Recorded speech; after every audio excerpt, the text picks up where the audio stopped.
Hello and welcome to Quick Hits, a podcast brought to you by Borealis Threat and Risk Consulting in Ottawa, Canada. I'm Phil Gurski, president of Borealis, and we're going to have a little bit of fun today. This podcast is airing on May the 4th, 2020, so May the 4th be with you. It is, of course, also known as Star Wars Day, which is a day which celebrates the iconic Star Wars series, which has been around since the 1970s. And this, of course, is a pun on the famous phrase from the franchise, "May the Force be with you." Apparently, the "May the Fourth be with you" was first used by Margaret Thatcher, her political party, to congratulate her on her election on May the 4th, 1979. So there you go. It is 41 years old today. But apparently, the first celebration of Star Wars Day took place a fair bit later at the Toronto Underground Cinema in 2001. So I want to have fun today with it being Star Wars Day. I am a Star Wars fan. I'm not a Star Wars fanatic, but I like the series. I remembered the first episode way back in the 1970s. It was quite the cinematic force, no all puns intended, when it came out back then, in terms of the effects, in terms of the storyline, etc., etc. But I want to ask a much more serious question. We all know about the Force, right? This thing we're going to talk a lot about today. Here's the question I have for you. Is the Force a terrorist ideology?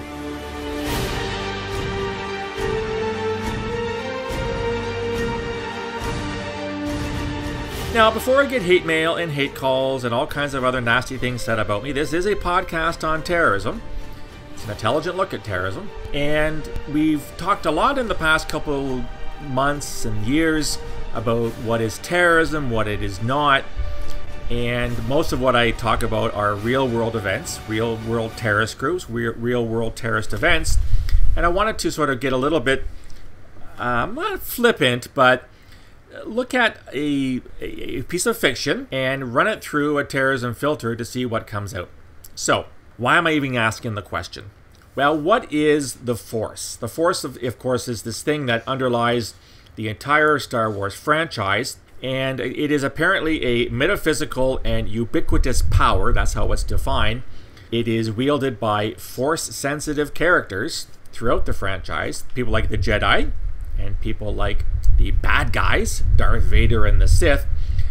And if you go back to its origins, of course, the creator of Star Wars, George Lucas, actually had a bit of an agenda when he did this.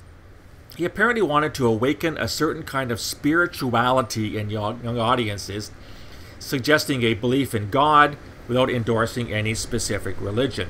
So he sees the Force as a non-denominational religious concept, which is in essence distilled from all religions, premised on the existence of God and, of course, the existence of good and evil. This obviously is the story from the beginning of time about how there's a good force and an evil force and how we should all move towards the good force. Well, what is terrorism? Well, terrorism is violence that is perpetrated for an ideological or a religious reason.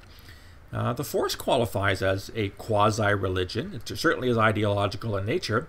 Does the Force engage in violence? Well, you'd be pretty blind and dumb and deaf not to see violence throughout the entire Star Wars. What is it now?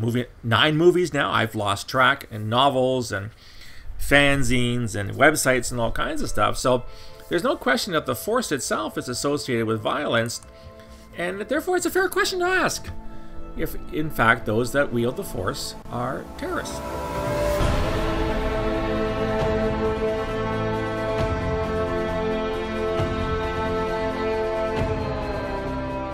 Let's go back a little bit.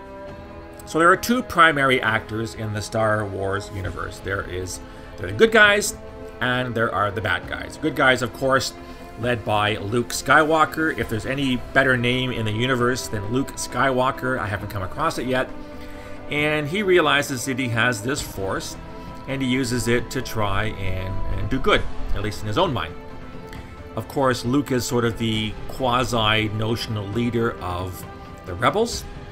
These are people who are suffering terribly at the hands of the Galactic Empire, run by an emperor who also has the Force and who uses it to recruit and turn Darth Vader, who turns out, was Luke Skywalker's father. You didn't know that in episode 1. We found out at the end of episode 2. So to the Empire, the rebels would be terrorists. Now, you might want to say they're actually freedom fighters because the Empire is evil, and these folks are trying to defeat the evil Empire and bring justice and freedom back to the galaxy. But it kind of goes down to perspective, doesn't it? And there's a famous line that Ronald Reagan and many others have used throughout history. One man's freedom fighters, another man's terrorists. So to the Galactic Empire, the Emperor, to Darth Vader, these pesky rebels on various planets like the ice planet Hoth and Endor and all these other, planetoids and other areas of the galaxy that are holding out against central rule by the Empire would in fact be terrorists. And there's no question that the rebels do use active violence to try and defeat the Empire. And they're using the Force to try and help this. Ergo, they are using a quasi-religious ideological framework to channel their violence against another party. Therefore, that, in my books, could constitute terrorism.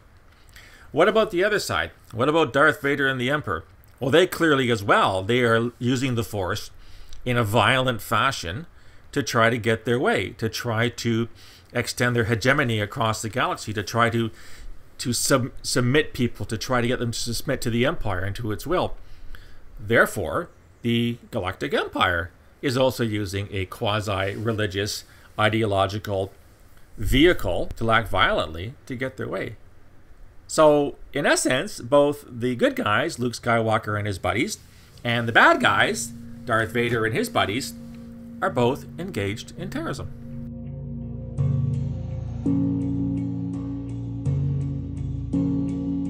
Of course, I am talking a little bit tongue-in-cheek at this point.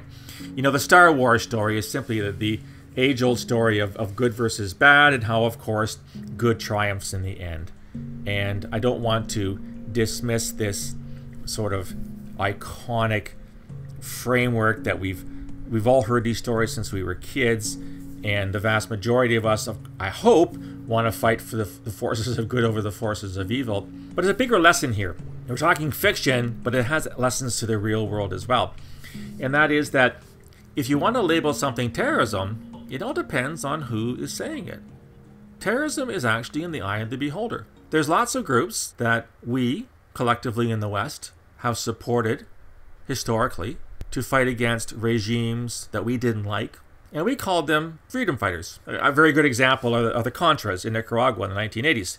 These were supported by the Reagan administration to overthrow the Sandinistas, who had taken power in 1979. They had get rid of the awful dictator Somoza and installed a Marxist government, but one that was purported to be more popular, to try to give people back their rights and their freedoms. And yet to the Reagan administration, this was a terrible incursion of dreaded Cuban influence, Soviet influence, Marxist-Leninism into Central America. And they financed the Contras to try to defeat them. Now, the Contras never got anywhere. They were just a bunch of kind of wankers in the eastern part of the country. They blew some things up. They engaged in some pitched battles. They never really got close to overthrowing the Sandinista regime, which, by the way, in 2020 is still in power, much to the chagrin of many Nicaraguans who wish they're no longer in power because they've gotten sick of the Sandinistas. But my point is that what the Contras did was terrorism. They engaged in violence for political reasons, i.e. they wanted to overthrow the government and bring back a more U.S.-friendly government. The use of violence for political ends is terrorism. So were they freedom fighters? Yeah, if you're a supporter of the Reagan administration and believing that Marxist-Leninism was the scourge of the Western Hemisphere, when in fact by 1979 the Soviet Union was already showing signs that it was going downhill. So they never really posed a threat to our way of life in the Western world, and yet we saw fit to support a group that would try to defeat it. So the same thing goes for Star Wars. To Darth Vader and the Empire, Luke Skywalker and his friends are definitely terrorists. They're trying to overthrow the Empire, and they're using violence to do so, and they're using the Force to do so. And on the other hand, the Galactic Empire itself is using the Force to impose its way, to keep people under its foot, to crush dissent, and therefore that's terrorism as well. So it's all about perspective, isn't it? And I think that when we talk about terrorism, there are some groups that I would hope that all of us would agree categorically are nothing but terrorists. There's no wiggle room here. There's no room for argument. ISIS is a good example. These guys were a brutal bunch of assholes who just like to kill. They are definitely a terrorist group. Other groups, it kind of depends. Al-Qaeda was on our side in the 1980s when they helped to defeat the Soviet army in Afghanistan. Now they are clearly a terrorist group. When did that transition take place? Yeah, some would argue when they started attacking us rather than attacking the Soviets. So, I think that as consumers of information and as we think about these things, it's really important to keep an open mind, to realize that perspectives do shift over time, that history does change, that views do change, that regimes change, and that we have to at least be honest in our analysis when trying to determine whether or not a group is in fact terrorist in nature or in fact freedom fighters or somewhere in between. So that's it for this podcast. I hope I haven't insulted all the Star Wars fans out there by besmirching the reputation of the rebel forces. Let me know what you think. Is there any room for calling what happens in Star Wars terrorism? I'd love to hear from you. You can reach me on email, borealisrisk@gmail.com. You can see me on Twitter @BorealisSaves, or you can reach me on LinkedIn or on Facebook. You can subscribe to all of the content available on Borealis.